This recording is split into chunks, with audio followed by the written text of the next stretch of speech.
Hello, and welcome to Appleton Engaged. I'm your host, Timber Smith, DEI coordinator for the city of Appleton. And I'm Andy, and I'm the communications manager for the city.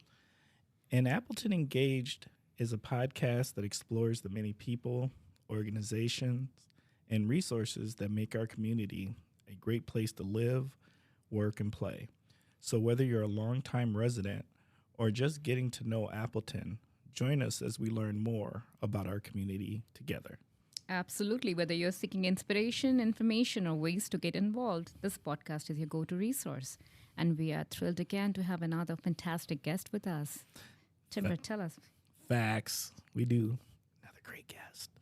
And this week's guest is Areka Nieto. Did I say that right? You did. All right. Areka is the Northeast Wisconsin Outreach Coordinator for the Wisconsin LGBT Chamber of Commerce. Yes, thank you both for having me here today. I'm very excited to be on this citywide podcast. I think it's really cool that my hometown city has a podcast now. I know we're trendsetters. Oh yeah. We are excited. We are excited. Can you please tell us about yourself and your association with Appleton and the Fox Cities? Yes. So I was born and raised in Appleton. I have lived here my whole life. I graduated from Appleton West High School, and I now currently live about 10 minutes outside of the city. So I am very fortunate to still be very close to my hometown, still know a lot of people, have a lot of connections.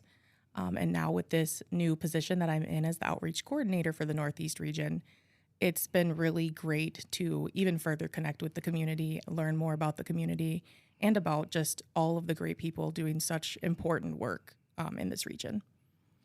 So can you please tell us about your organization and what it does? Yes. So the Wisconsin LGBT Chamber of Commerce is a organization that works to create a welcoming and inclusive business community throughout the state of Wisconsin. We do this by connecting and uplifting LGBTQ-owned and allied businesses. We do this through having events, having programming through the chamber, and really just making those connections and letting people know that we are a support and a resource for everyone in the state. So when you talk about the resources, what kind of resources we are looking at? So one of our biggest resources that has been even impactful in the short amount of time that I've been with the chamber is our online directory, which is a directory full of all of our current chamber members and their various expertise and businesses that they have. We have financial, photographers, marketing. It runs the gamut. We have so many different types of chamber members, and it's really great to know that when you're utilizing our directory online, that you're spending your money and giving your time and energy to businesses that align with your values. Sure. That's a good point. So how long has the chamber been around for?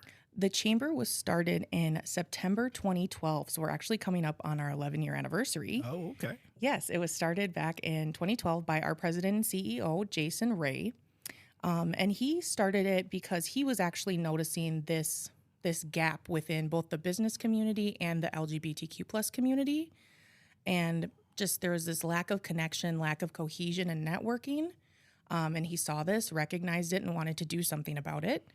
So he started a group on Facebook, let people know what his intentions were, and it really took off. There was a lot of interest, and that's when he decided to start the chamber. That's amazing. So what is the core statement of the organization? Our main mission is to create a welcoming and inclusive business community in Wisconsin. That's our main point and little, 3-second tidbit if you had to think about us. That's really our goal and our mission is to let people know that Wisconsin is a welcoming and inclusive place, not only to live, but to come and start a business, create a life for you and your family, and make Wisconsin your home, especially Appleton. I'm a little biased. Appleton's a beautiful city to live in. I think we're all a little biased. Yes. And who does the chamber primarily serve? So the chamber as a whole serves LGBTQ owned and allied businesses. My position specifically is focused on the Northeast region. So Oshkosh, Appleton, Green Bay, Door County, and everywhere in between. So that's my main focus as the Northeast region coordinator. But again, we have now 4 remote coordinators throughout the state.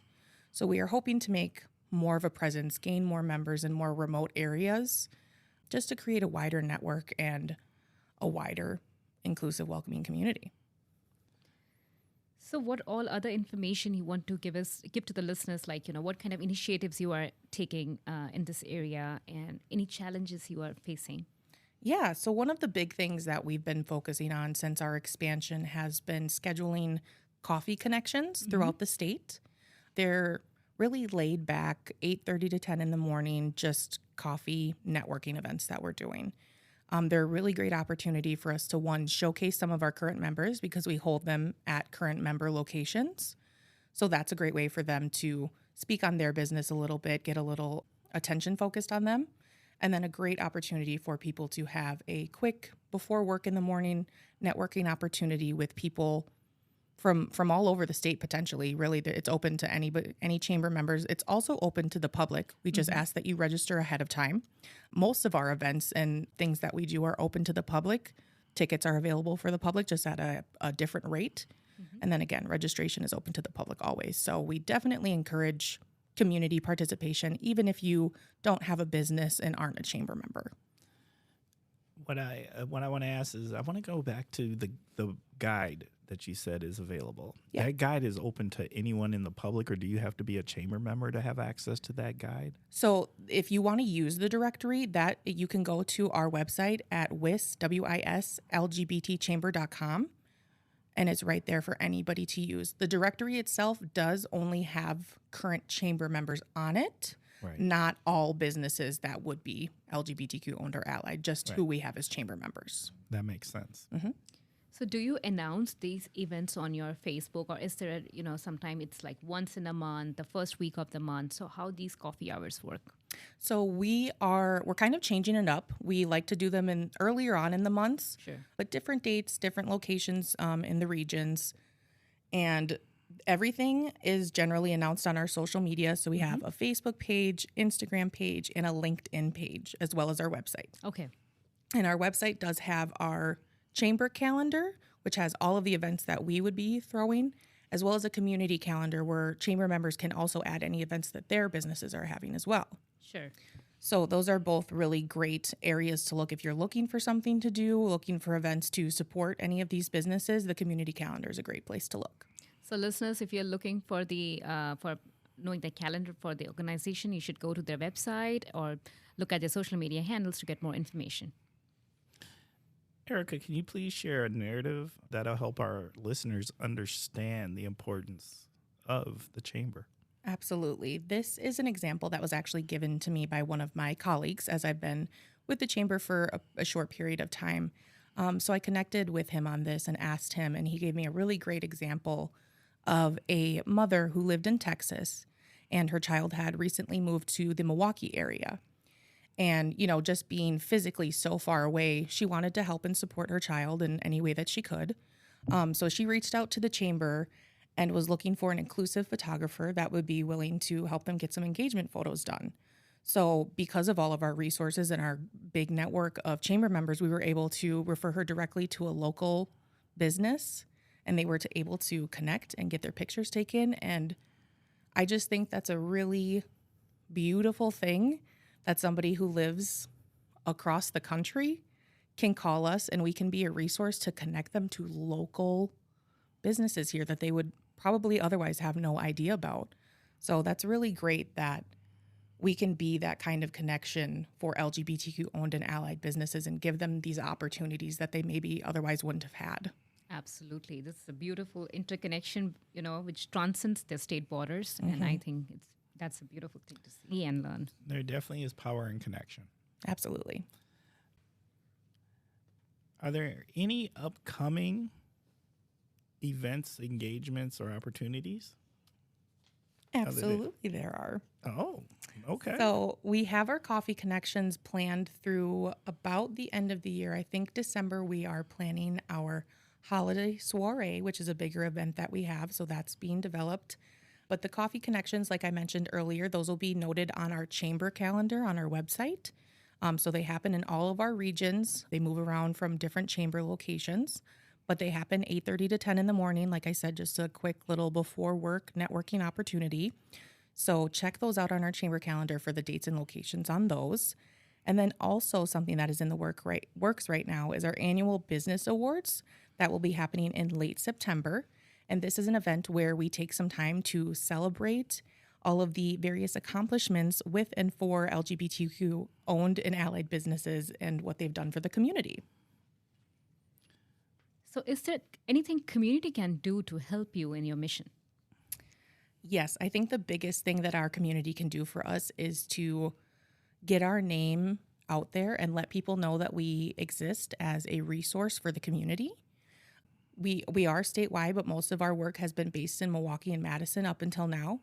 Appleton and the Fox Cities was the second location that the chamber ever did other events outside of the Milwaukee area.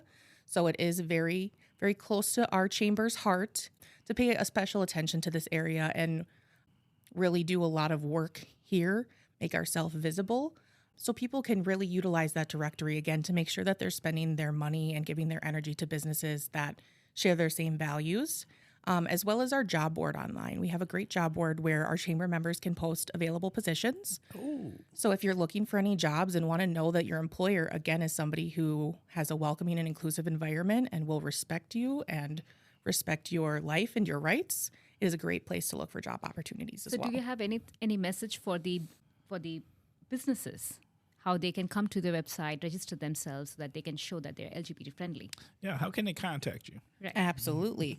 Our website, again, wislgbtchamber.com, is a great resource full of information, even more than what I've given to you here today. Any questions, I feel, for the most part, can be answered there. Otherwise, you can reach out to me personally if you're in the Northeast region at Areka, Areka, at wislgbtchamber.com. That's my email address. You can reach me there for any questions or information about how you can get involved, anything like that. Awesome. And do you want to send some shout out to your favorite people? We want to shout out actually all of our Northeast region members who have been so incredibly supportive and patient as we have worked to expand the chamber and make this a focal point of showing love and attention and bringing that community here.